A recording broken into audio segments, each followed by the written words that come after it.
In this video, guys, we're going to discuss the top 8 decks from the recent PPG September 18, 2023 tournament. I'm a little bit late, guys, but I want to show you guys these decks. We know Amber Steel and Ruby Amethyst are some of the best decks in the game right now. Let's go ahead and show you these topping decks. I think it's going to surprise you. A couple of them are not Amethyst or Ruby, so I'm very excited to show you guys this. Make sure you subscribe, help support this channel. We do daily content and bring a lot of value to you guys.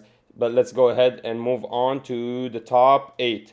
Starting with number 8 here, we have Daniel Alcala's Amber Steel. We knew Amber Steel is one of the most sought after decks. It's really aggressive. It plays really well. This is a different Amber Steel than the one that recently won the PPG tournament, another PPG tournament. This one actually runs Rapunzel's, so it's not going to be super aggressive. It's actually going to be a little bit more controlling. That's why the Aerials here is running them at 3, even though that's a big strong card that can sing 5 cost songs. But yeah, guys, let's look at his ratios. For Steel, he's running Beast, obviously at 4, actually at 3.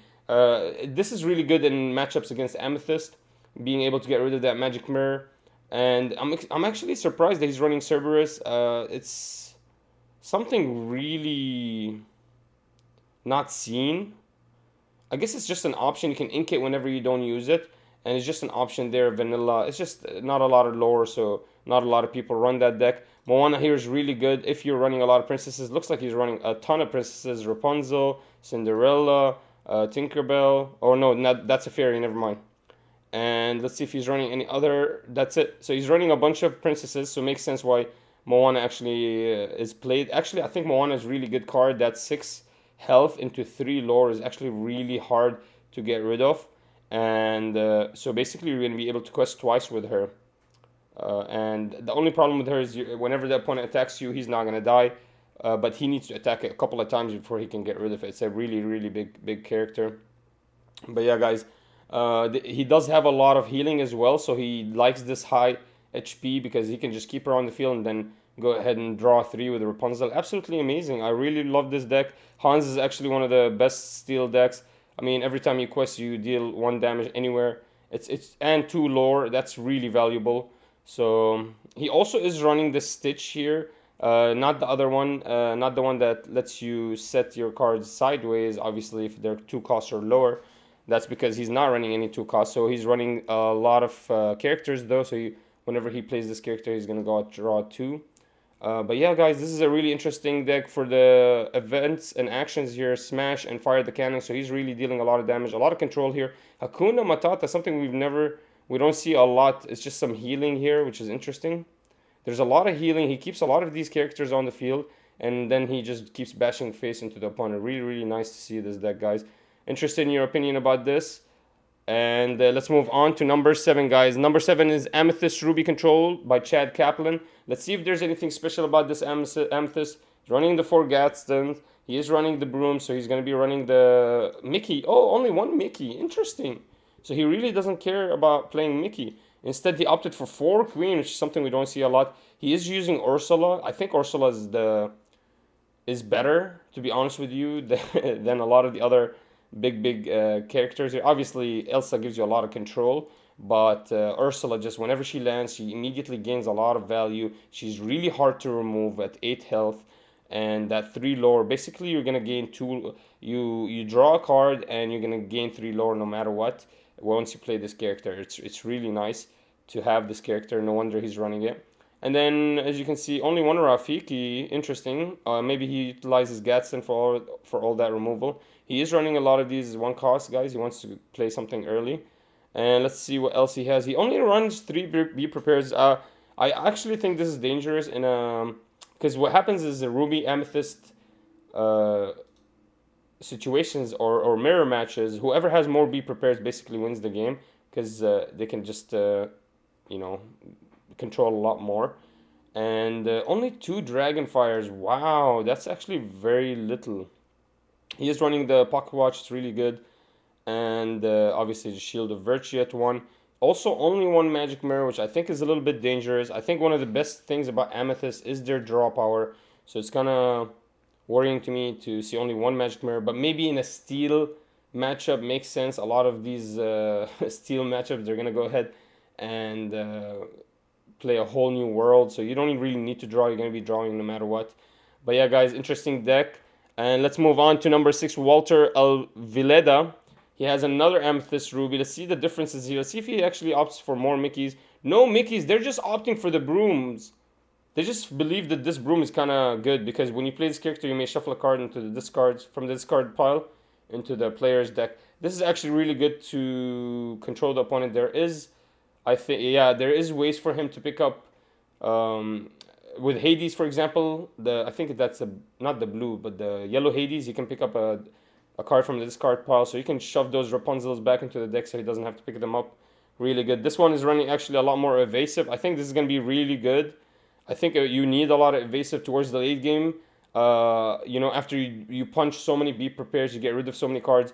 If you can get an evasive off, and the opponent cannot remove it after, you know, towards the late game, that's basically guaranteed you're gonna win the game.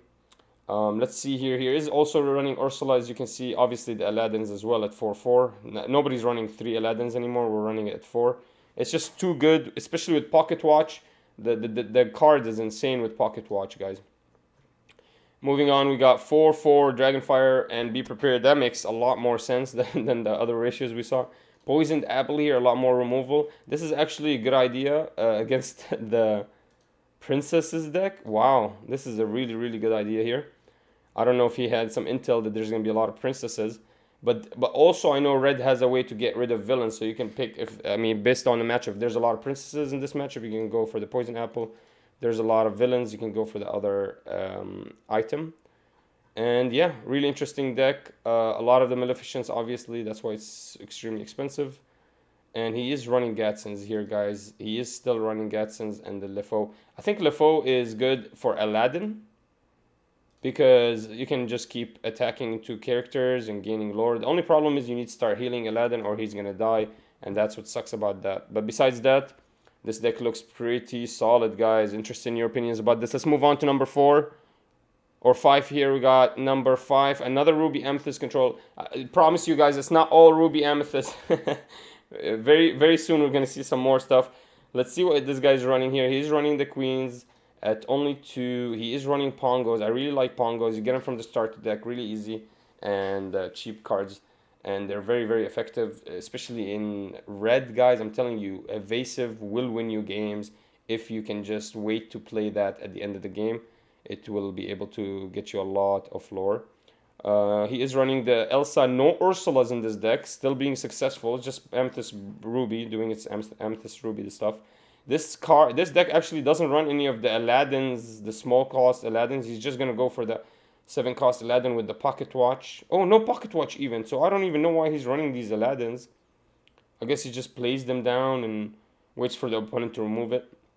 Interesting. No Aladdins at all. No shifting. No Pocket Watch. So this Aladdin is basically completely unoptimized in this deck. He's not doing the best he could be doing. But besides that, the ratios are pretty big here, running a lot of these big characters at 4. And he is running Jafar as well. I think Jafar is a really good option. If you can get it, it's a really good card, but you don't need to run 4. And anything special here? Nope, just Shield of Virtue is really good, especially for Aladdin. Keeping him alive or keeping anything on the field alive is really, really good idea. Okay, moving on, guys. We got number 4, Brandon De Mercado. This is an Amber Steel. So this is the Amber Steel that we saw win the PPG tournament, or very similar. This one's actually running Rapunzels. That one didn't. Also, he's running Beast to kind of control the opponent. This one is also running Captain Hook, Shift 3, Challenger 3. When characters who cost 3 or less cannot challenge this character. Wow, that's actually really good. Especially if you feel like the the matchup is extremely aggressive. I mean, he might not even want to challenge you, but this really shuts down the Captain Hook challenges, like this card. This is a really good challenger, and it just shuts this card down totally. Obviously, he is running this card. It's one of the best cards in one of the best cheapest cards. He's running a lot of these small cards, so I think this deck is basically what it's trying to do is it's trying to get Lilo off and then just fill up the field as fast as possible. He's running the aerials, allowing him to sing Grab Your Swords really early if he wants to. He can also sing A Whole New World really early, so he can just dump his whole hand down onto the floor because it's so cheap, and then he could just refuel himself to restart again. The only problem with this strategy is when you refuel yourself, especially if you sang it, you're just gonna dump your hand back down.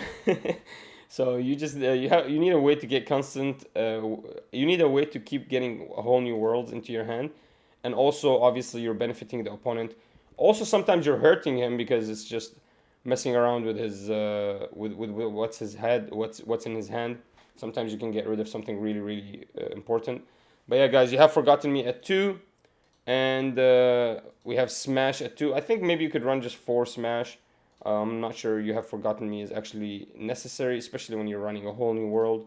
And then B, Our Guess, obviously, is Ariel's. It's really good to pick this up with Ariel. Then you can just go ahead and sing it really cheap. But yeah, guys, I really like this deck.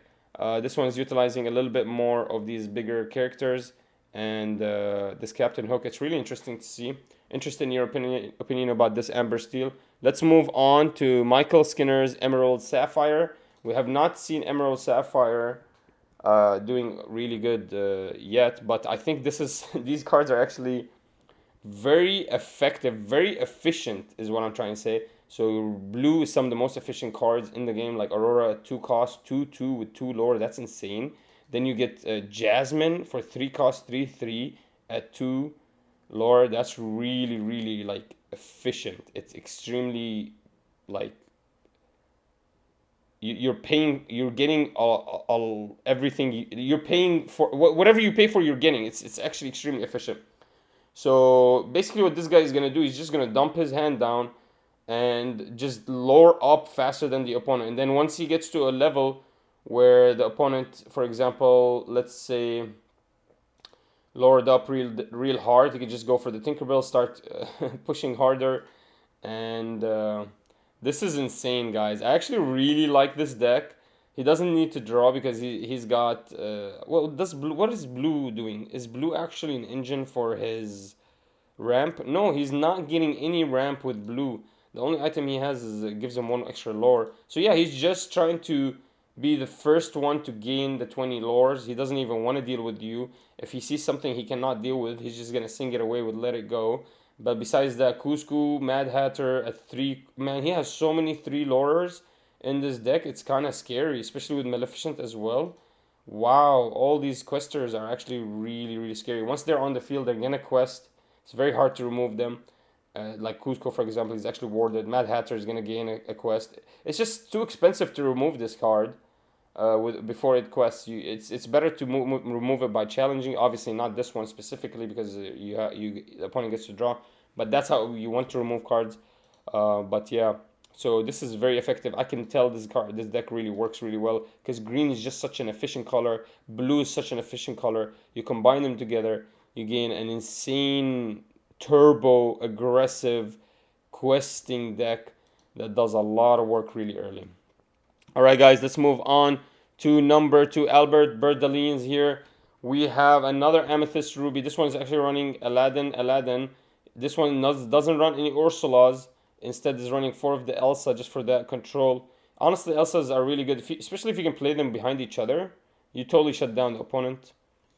Zeus here. Rush and Challenger +4. Basically removing anything big on the field. You can get rid of Maleficence or stuff like that. If Maleficent's attacked, it can get rid of a lot of things. It can get rid of basically 70% of this deck right now, this Zeus. Because only like a little bit of this deck is above 4 HP. We got Dragonfire and Befuddle. Interesting. Return a character or item. Okay, so the idea of Befuddle, you don't have to necessarily return a character. You could return items. That's a little bit more useful. Slowing down that Magic Mirror for 1 turn, or the Pocket Watch can really shut down like an Aladdin speed attacker. An Aladdin Challenger, Speed Challenger, or a Magic Mirror draw for a full turn. You know, it's going to be too expensive to place. It costs 6 just to draw 1 because you have to place the Magic Mirror down. So really good to see Befuddle here at 2. Be Prepared at 4. And Magic Mirror, Ursula's Cauldron, and the Shield of Virtue all at 2. Plus the Pocket Watch obviously at 2. I think Pocket Watch is one of the best items in the game right now. Just unlocks a lot of pressure. Can Imagine gets it into a pocket watch, you can just get rid of anything on the field. But yeah, guys, this is very interesting. Let's go to the final Amethyst Emerald Tempo deck by 𝐒𝐎𝐍𝐄𝐓. Guys, Emerald is a really efficient color. No wonder we're seeing it top right now. Let's go ahead and check out what we have here. We have Pascal. That's amazing. Honestly, Pascal can just sit on the field for the rest of the game. Obviously, he's controlled with Be Prepared, but he can give you a lot of lore. You know, he can help you quest a lot early. And honestly, in an Emerald deck, you know, that lore adds up quickly. Especially with Hans, 𝐒𝐎𝐍𝐄, and Mad Hatter. There's just so much. Every time they land, they're going to give you +3 before they die. So as long as you can keep that Pascal, you know, punching and staying evasive and staying alive, you really can gain maybe 4 or 5 floors from him easily before he dies. Flynn Rider is just such a low priority, the opponent is not going to try to get rid of him. Flynn Rider here at 2. The only way you can get rid of this really consistently is Be Prepared. That's besides that, you can't. And that takes 7 turns.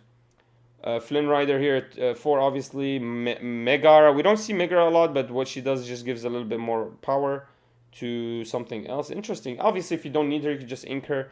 So it's nice to see this. Basically, you can get rid of, in his deck, you can get rid of maybe 4, 5 costs, 7 costs sometimes. He is running John Silver here. When you play this character, and whenever he quests Chosen, opposing character gains Reckless. So he's forced to attack into you and lose. Basically, he has to attack into you, or if you don't have anything rested, he just doesn't attack. He can't quest with that character. So Reckless, he's forced to attack. They can attack. They can't quest and must challenge if able. So they're gonna challenge you, and it would be nice to force this ability on something that's about to die. So they just challenge one of your characters and they die because they're forced to do that challenge. Peter Pan here at 2, just for that evasive. I'm telling you guys, towards the late game, whoever is able to play evasive more towards the late game will win the game. Jasper also does the same thing, kind of shutting down a lot of these questing characters, slowing down a lot of these decks. This is very effective strategy in my opinion. Moving on, we got Befuddle, slowing down some of the decks. Obviously, Mother Knows Best is his only control in this whole deck, slowing down the big characters. Also, Genie at 3, very effective. The evasive is just adding up, guys. No wonder this deck topped. As you can see, there's so much evasive in this deck, and not a lot of the other decks had ways to deal with that. Besides Be Prepared, it's very difficult to deal with evasive. You basically are on a time clock immediately, and the more evasives are dropped, like Genie, which slow the opponent down and gain a body on the field that's evasive, is just no wonder this deck adds up. All right, guys, that was it. I'm interested in your opinions about these decks. Go ahead, leave down below which deck do you like the most. I'm gonna go ahead and keep you in the loop of all these top 8 top tournaments. I'm gonna show you shoutcast a lot of these finals for you as well whenever I can find them. So make sure you guys subscribe, like, and I'll see you next time.